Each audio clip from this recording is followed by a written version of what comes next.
2020 की ये बात है। एक लड़की अपनी माँ के पास जाता है और माँ से कहती है कि मुझे तुमसे बहुत जरूरी बात करनी है। माँ ने कहा ठीक है, क्या बात करनी है? तभी बेटी ने कहा कि जो पड़ोसी अंकल है, जब तुम घर पर नहीं होती हो तब वो कुछ ऐसी दवाई देती है जिसके खाने के बाद पूरे शरीर में एक अलग ही उत्तेजना पैदा हो जाती है। ऐसा लगता है कि किसी व्यक्ति के साथ बैठकर कुछ बातें की जाएं, कुछ वक्त बिताए जाएं, उनके साथ कुछ गलत करने का मन करता है, जैसे शारीरिक संबंध बनाना, सेक्स करना। जैसे ही माँ ने ये बात सुनी, माँ ने ऐसे एक्टिंग की कि जैसे उसने कुछ सुना ही नहीं हो।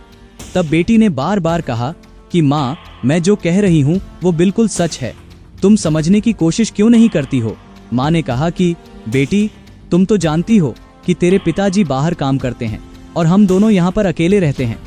जिसके बारे में तू ये बातें कर रही है वो व्यक्ति बहुत ही खतरनाक किस्म का है। ऐसा ना हो कि तुझे या मुझे वह किसी भी तरह का कुछ नुकसान न पहुंचा दे।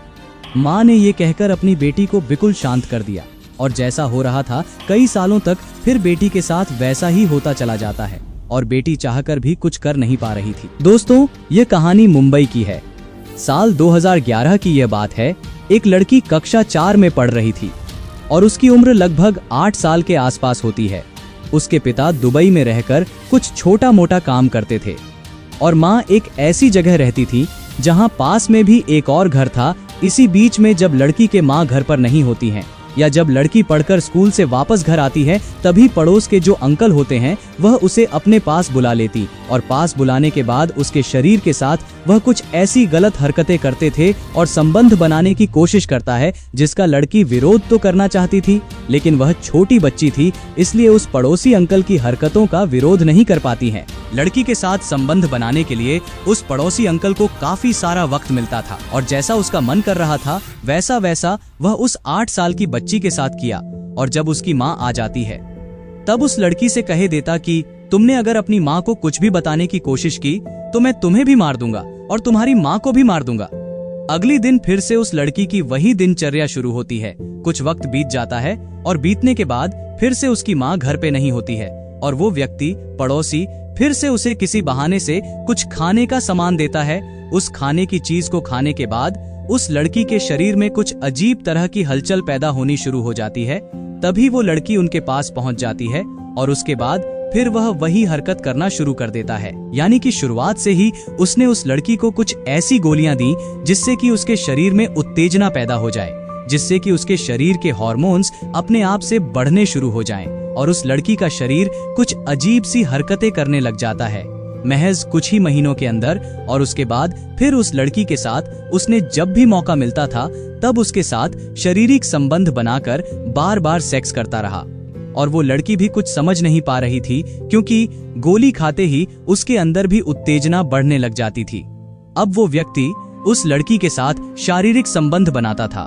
इस बात की भनक ना ही उसकी माँ को थी और ना ही उसके पिता को थी, क्योंकि पिता दुबई में काम करता था। हालांकि जैसे जैसे वक्त बीत रहा था लड़की का उम्र भी बढ़ रही थी और उस लड़की का शरीर उसकी उम्र से कहीं ज्यादा विकसित होने लगा है और उस व्यक्ति ने उसके साथ जो हरकतें किया था वो चाहे प्राकृतिक हो, अप्राकृतिक हो या ओरल हो, जिस तरह से वो उसके साथ सेक्स कर सकता था, जिस तरह से उसके साथ संबंध बना सकता था, उसके साथ वह हर तरह से संबंध बनाने की कोशिशें करता था। वक्त जैसे जैसे आगे बढ़ रहा था उस उत्तेजना बढ़ने वाली गोली को खाने से उसे एक बीमारी हो जाती है। निम्फुइनिया नामक बीमारी हो जाने से उसे बार बार सेक्स करने की लत लग जाती है। वो अब खुद से उस व्यक्ति का इंतजार करती थी कि कब उसे मौका मिलेगा, कब वो व्यक्ति आएगा और कब उसके साथ वो शारीरिक संबंध बनाएगा। और धीरे धीरे ऐसे करते करते वक्त बढ़ रहा था।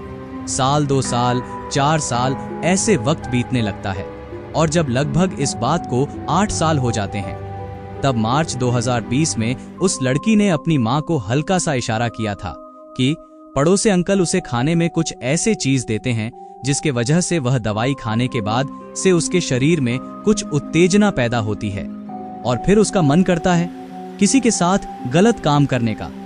हालांकि उसने बिल्कुल सीधे तौर पर साफ साफ बात तो नहीं कही थी, सिर्फ गोलियों के बारे में हल्का सा इशारा किया था और इस बात पर उसकी माँ ने भी कोई भी ऐतराज नहीं किया था और कोई भी विरोध नहीं किया था।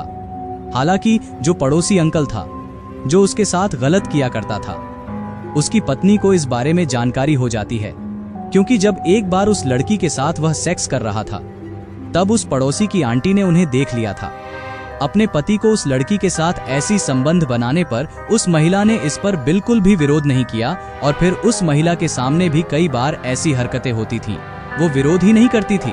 वक्त आगे बढ़ रहा था और जब लड़की 17 साल की हो जाती है, वह एक दिन अचानक से घर से भाग जाती है एक लड़के के साथ, क्योंकि वो व्यक्ति उस लड़की की शारीरिक जरूरतों को पूरी नहीं कर पा रही थी। जब लड़की घर से भाग जाती है, तब उसकी मां ने अपने पति को दुबई में सूचना भेजी कि उनकी बेटी अचानक से गायब हो गई है। उसे हर जगह तलाशा गया है और ढूंढा गया है, लेकिन वह मिल नहीं पा रही है। आखिर करें तो क्या करें? तभी उसकी पति दुबई से वापस आता है। अपने बेटी को ढूंढने के लिए तमाम कोशिश करता है। तमाम कोशिशें करने के बाद भी कोई सफलता नहीं मिल पा रहा था।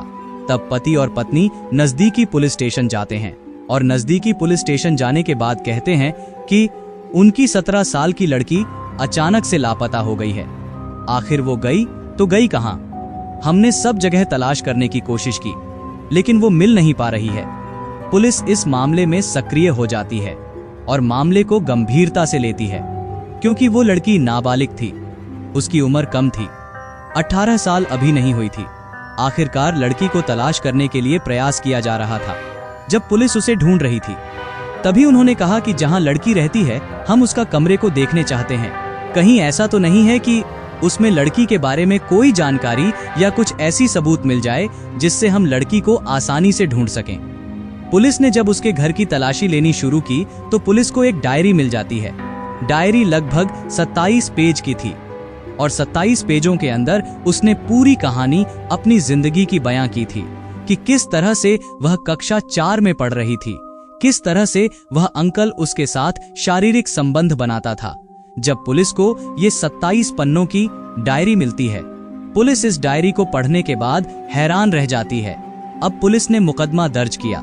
मुकदमा दर्ज करने के बाद उस व्यक्ति को भी हिरासत में लिया, साथ ही उसकी पत्नी को भी हिरासत में लिया।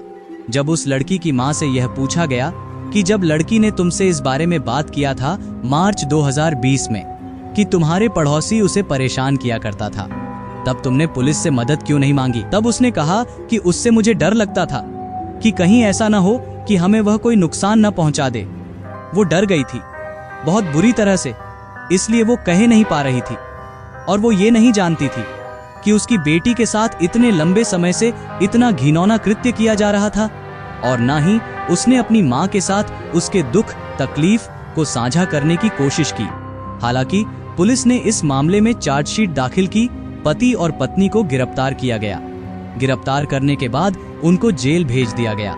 दोषी के पत्नी होती है, वो बार बार ये अपील कर रही थी कि उसमें इसका कोई दोष नहीं है, जितना उसे दोषी बनाया गया है, इसलिए उसे जमानत दे दिया जाए। आखिरकार पड़ोसी की पत्नी को जमानत मिल जाती है, लेकिन जो मुख्य आरोपी होता है, जो लगातार 9 साल तक उस लड़की का रेप कर रहा था, उसके साथ जिसने गंदा घिनौना कृत्य किया, उस व्यक्ति ने जब बॉम्बे हाईकोर्ट में अपील किया कि उसे जमानत दे दी जाए, तो जज साहब ने उस 27 पन्नों की कहानी को पढ़ने के बाद कहा कि तुम जैसे व्यक्ति को समाज में रहने का कोई हक नहीं है। तुम जमानत मांगकर क्या साबित करना चाहते हो कि फिर जाकर तुम ऐसे किसी बेटी के साथ गलत काम करोगे, इसलिए तुम्हें जमानत नहीं मिलेगी, और उसे सलाखों में डाला गया। इस घटना को सुनाने का उद्देश्य किसी के मन को दुखाना नहीं है, बल्कि सबको सतर्क करना है और अपने परिजनों को ऐसे मन को दहला देने वाली घटनाओं से बचाना है। धन्यवाद।